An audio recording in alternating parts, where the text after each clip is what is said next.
दोस्तों नमस्कार। कल इलाहाबाद उच्च न्यायालय ने कृष्ण जन्मभूमि डिस्प्यूट जो साइट है, डिस्प्यूटेड या विवादास्पद स्थल जो है, उसके इंस्पेक्शन के आदेश दे दिए हैं। ये एक बहुत बड़ा डेवलपमेंट है, लेकिन इसके इतिहास को जानना जरूरी है। आज जो हम चर्चा करेंगे उसमें तीन मुख्य बातें मैं आपके सामने रखूंगा और विद एविडेंस के साथ रखूंगा, प्रूफ के साथ रखूंगा।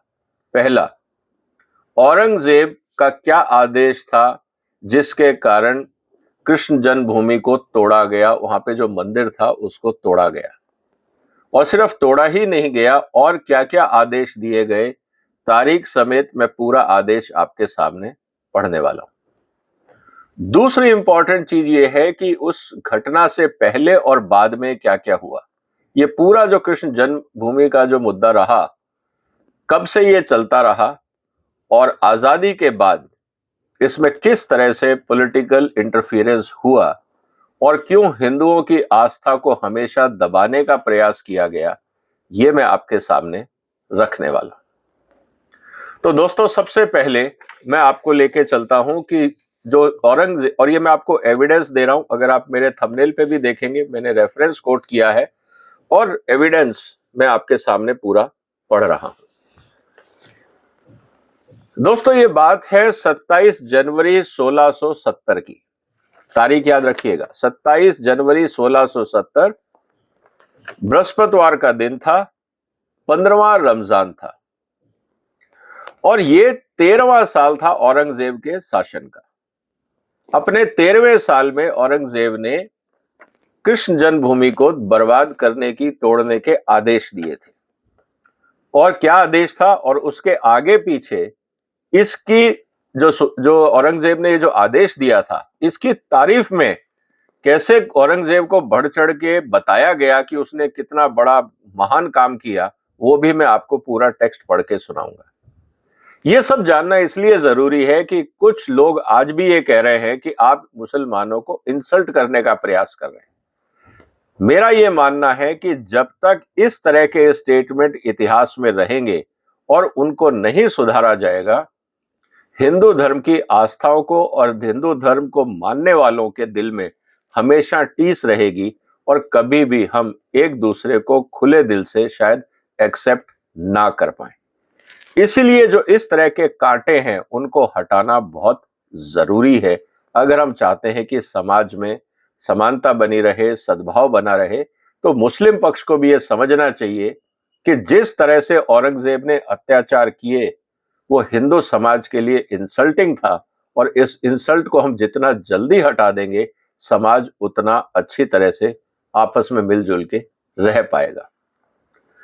दोस्तों, बात है 27 जनवरी 1670 की। थर्सडे का दिन था, जैसा मैंने कहा गुरुवार, 15वां रमजान था।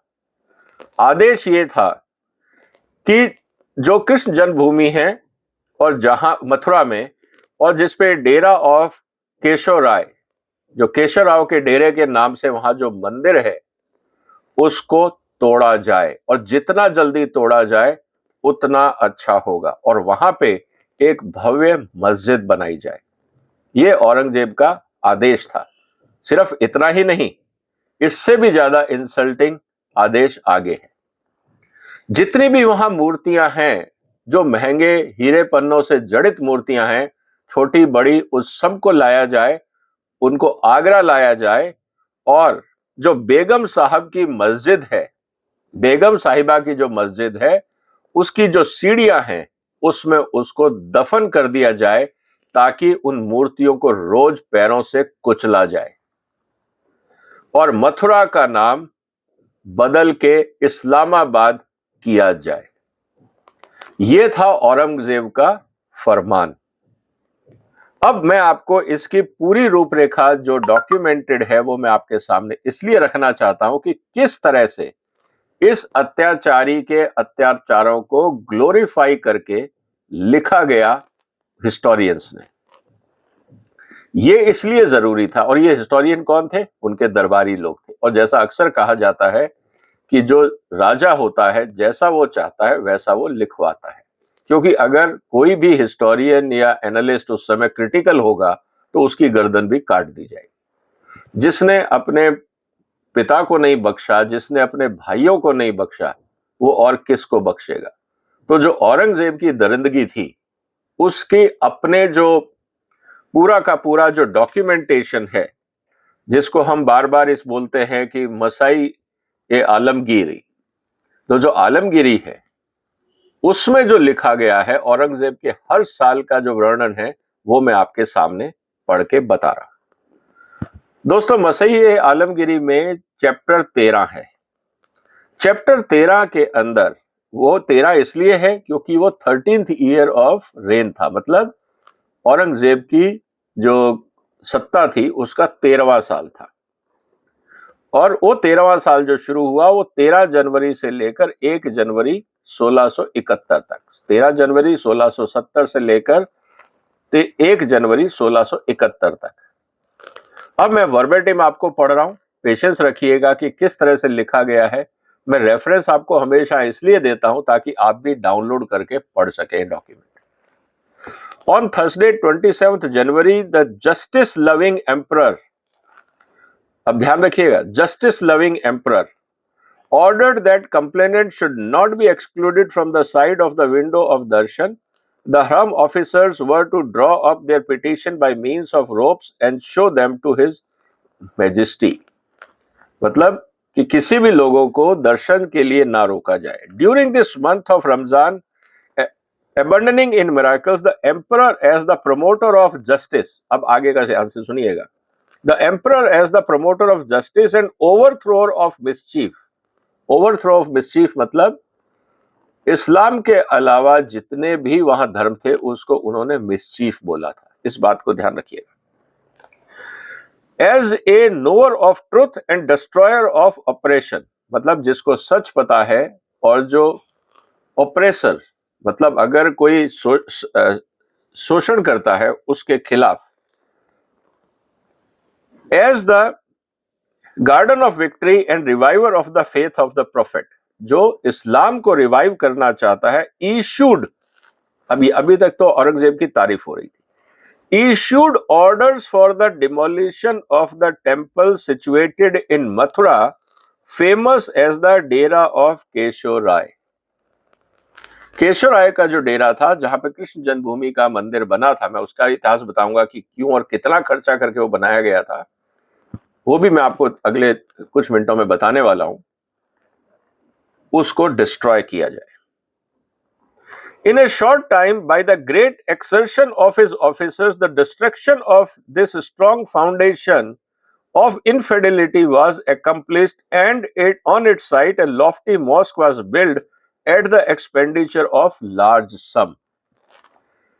औरंगजेब के दरबारियों का यह कहना था कि फाउंडेशन ऑफ इनफिडेलिटी मतलब जो लोग इस्लाम को नहीं मानते हैं, क्योंकि वो कृष्ण जन्म को मानते थे, भगवान कृष्ण एक बहुत बड़ा रोल है हिंदू संस्कृति में, उसको उन्होंने बोला फाउंडेशन ऑफ इनफिडेलिटी।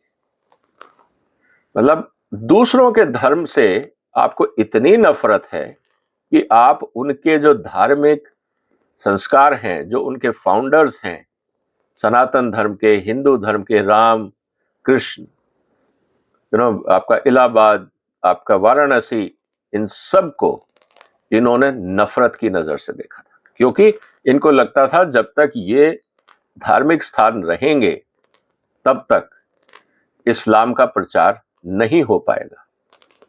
और इसीलिए मैं इसमें एक लाइन और ऐड कर देता हूं। 8 अप्रैल 1669 जिस दिन ग्रहण था, उस दिन औरंगजेब ने आदेश दिया था, कृष्ण जन्मभूमि को डिस्ट्रॉय करने से पहले की बात कर रहा हूं। कृष्ण जन्मभूमि को तो जो डिस्ट्रॉय किया वो था 27 जनवरी 1670, उस दिन उसका आदेश दिया।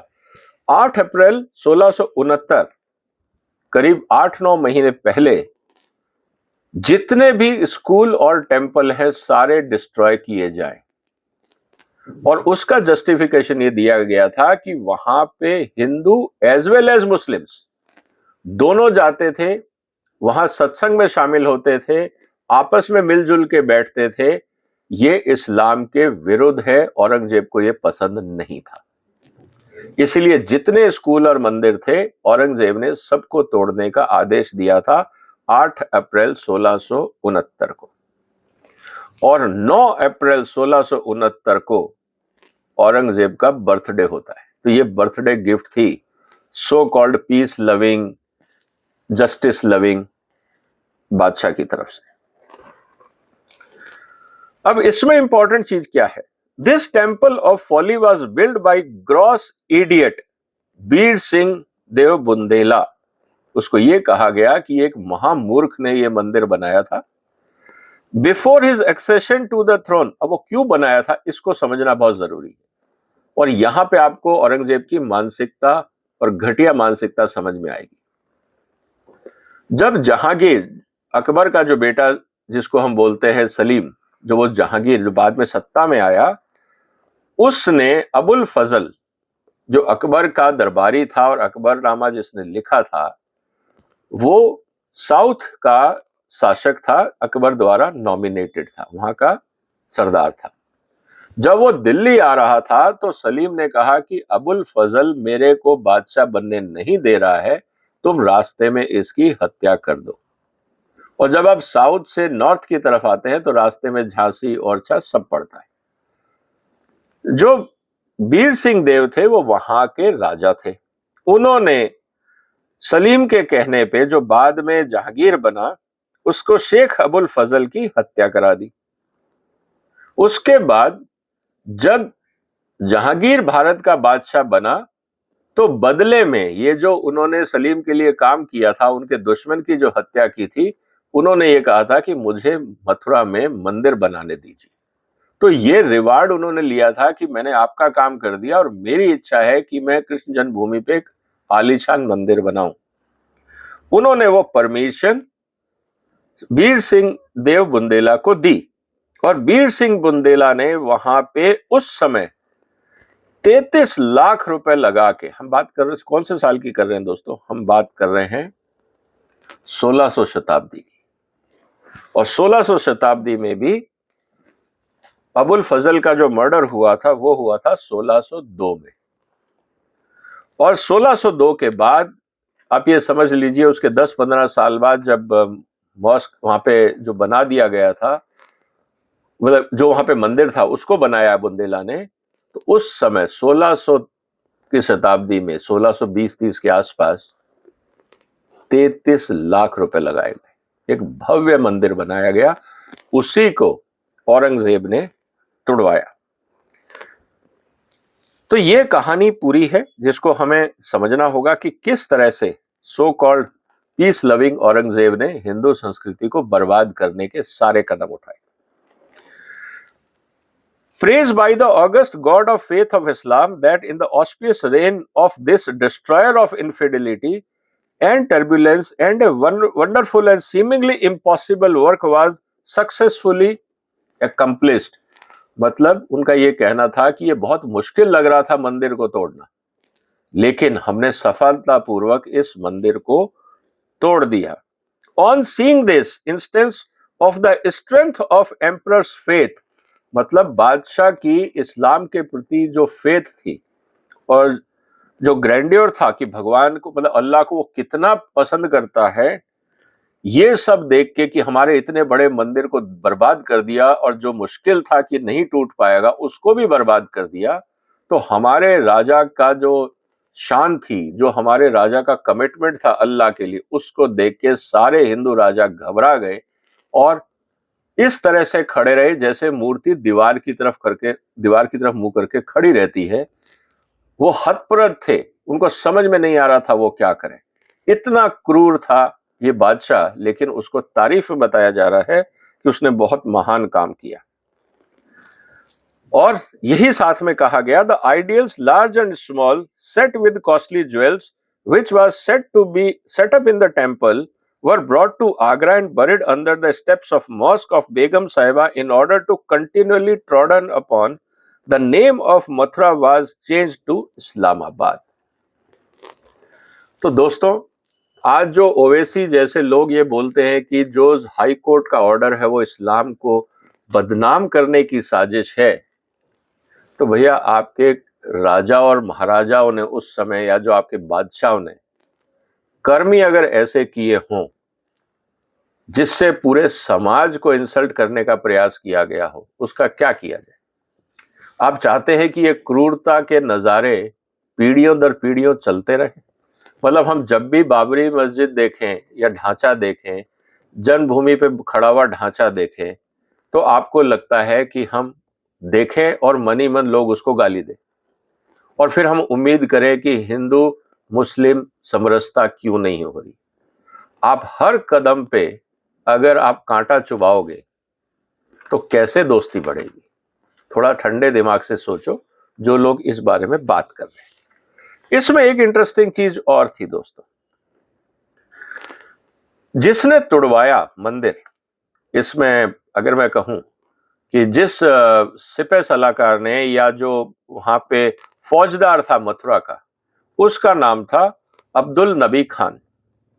अब्दुल नबी खान ने मथुरा में मस्जिद बनवाई और उसको तिलपत जो गांव था मथुरा के पास, 12 मई 1669 को उसकी वहां हत्या हो जाती है।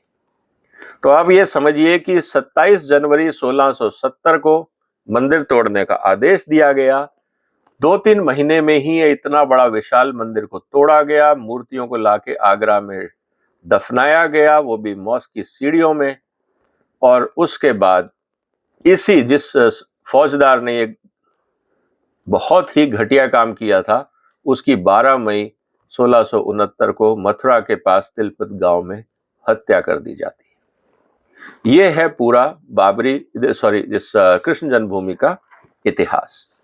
और जो मुद्दा अब कोर्ट में चल रहा है, जहां पे भारत आजाद होने के बाद भी जिस तरह से गंदी राजनीति की गई, उसको भी हमें समझना होगा कि जब ये पता लग गया कि इस तरह से ये सारा कांड हुआ है, तो 1815 में, जैसा हमने कहा कि 1618 में राजा बुंदेला ने ये बनाया, और उसके बाद औरंगजेब ने इसको 27 जनवरी 1670 को तुड़वाया।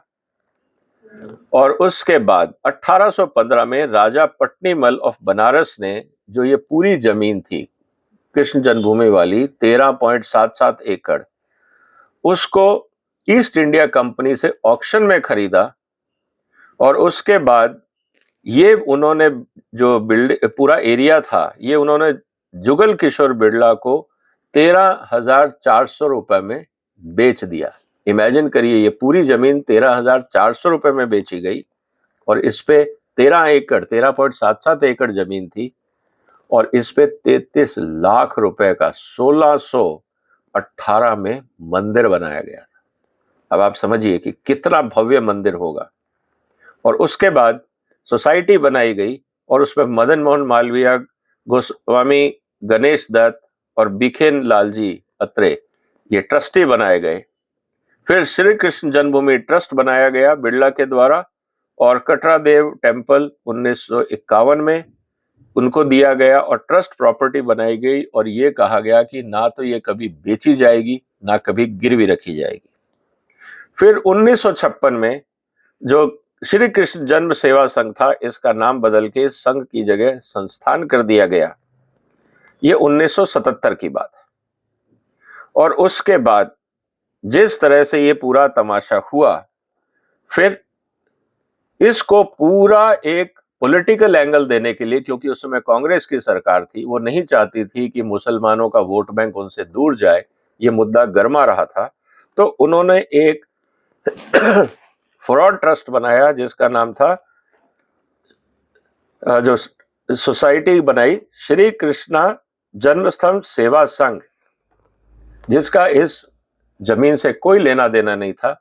वो सेवा संघ बनाया गया, उसके सारे जो ट्रस्टी थे वो कांग्रेस के लीडर थे, और उन्होंने ईदगाह जो सोसाइटी थी उसके साथ एग्रीमेंट साइन किया कि हम इस पे अब कोई अधिकार नहीं मांगते, और इस मुद्दे को समाप्त कर दिया जाए। तो दोस्तों, ये पूरा तमाशा जो जन्मभूमि का है, कृष्ण जन्मभूमि का है, वो मैंने आपके सामने बताया।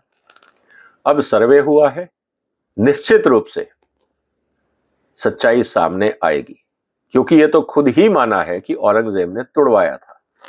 तो अब अगर कोर्ट ये कहता है कि डॉक्यूमेंट्री हमारे पास है, ऑन साइट अगर एविडेंस मिल जाते हैं, तो जैसे अयोध्या में मुद्दा शांत हुआ है, एक और मुद्दा शांत हो जाना चाहिए अगर इस देश में हमको आराम से मिलजुल के रहना है। क्योंकि जब तक हम हिंदू संस्कृति की इंसल्ट करते रहेंगे तो मुझे नहीं लगता कि मुसलमान भाइयों के लिए भी आराम से रहने की स्थिति होगी, क्योंकि ये झगड़े फिर चलते रहेंगे और शताब्दियों तक चलते रहेंगे। तो बेहतर है कि जो पुराने इतिहास में जो गलत काम हो गए उनको सुधारा जाए, और कोई छोटा मोटा मंदिर नहीं है। हम राम जन्म और कृष्ण जन्मभूमि की अगर हम अपने हक की बात नहीं करेंगे तो इससे बड़ा कौन सा मंदिर हो सकता है। हिंदू संस्कृति में इन दो मंदिरों से बड़ा शायद और कोई मंदिर ना हो। हाँ, इनके बराबर और भी हो सकते हैं, लेकिन हमें खुले दिल से इस बात को एक्सेप्ट करना चाहिए कि कुछ लोगों ने भयंकर गलतियां करी और उसमें सुधार की जरूरत है। दोस्तों, आपका क्या कहना है कि औरंगजेब द्वारा जो हिंदू संस्कृति को, सनातन धर्म को बर्बाद करने का जो प्रयास किया गया, उसको कैसे रिवाइव किया जाए? आपके सुझाव क्या हैं? कमेंट बॉक्स में लिखिए। इस वीडियो को शेयर करिए, इस चैनल को सब्सक्राइब करिए। फिर मुलाकात होगी एक और महत्वपूर्ण मुद्दे के साथ। तब तक वंदे मातरम।